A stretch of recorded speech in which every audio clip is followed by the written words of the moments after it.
ladies. Good morning. My name's Tracy Dougherty, and I'm so fortunate to be with you all this morning. I want to share a little bit, unlike Lisa's video where she just talked about when her husband suggested scuba diving lessons, and that wasn't the best thing she thought. When my husband and I were in our early 20s, my husband suggested scuba diving lessons, and I thought, that sounds really cool. And so we did that, and we've been able to scuba dive all over the world. And I tell you what, if you ever get to check out God's creation below the surface of the water, it is magnificent, breathtaking, stunningly beautiful.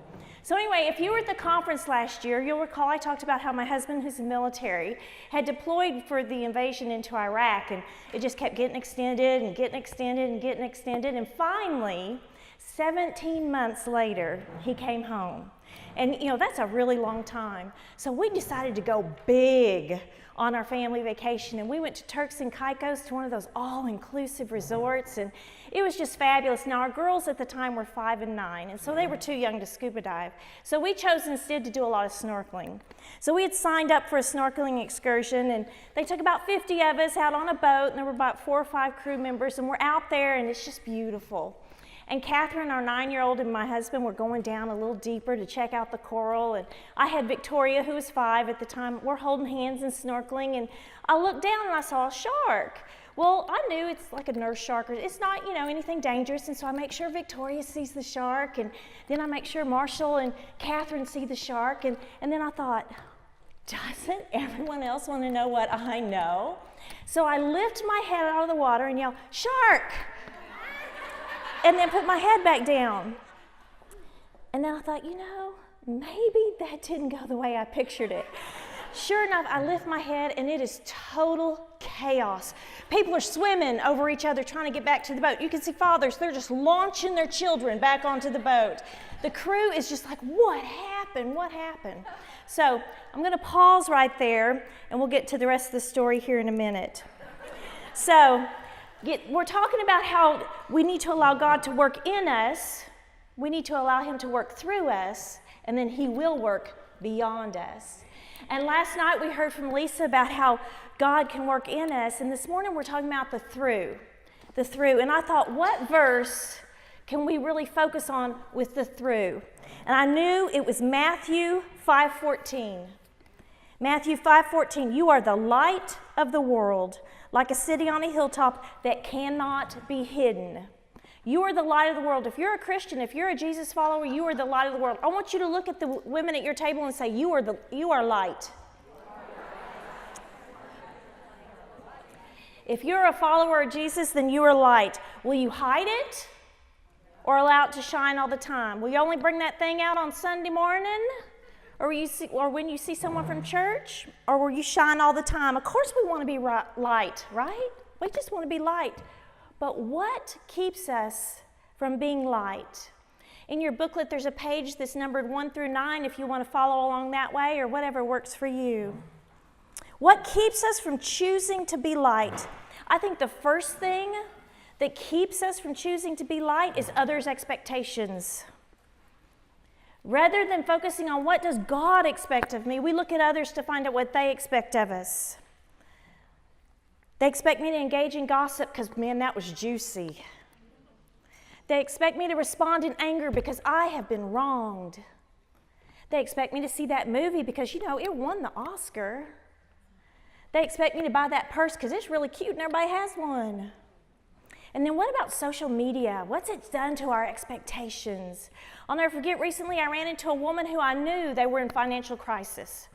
They were really struggling with their finances. And they were about to celebrate their only child's first birthday. And so she was telling me about getting ready for the party. She had spent $1,000 on party supplies. That didn't include gifts. Now this child would never even remember this birthday. But weren't those photos on Facebook going to be impressive? Galatians 1:10 tells us this. Am I now trying to win the approval of men, of women, or of God? If I were still trying to please men, I would not be a servant of Christ. Am I trying to meet people's expectations or God's expectations? Am I a people pleaser or am I a God pleaser?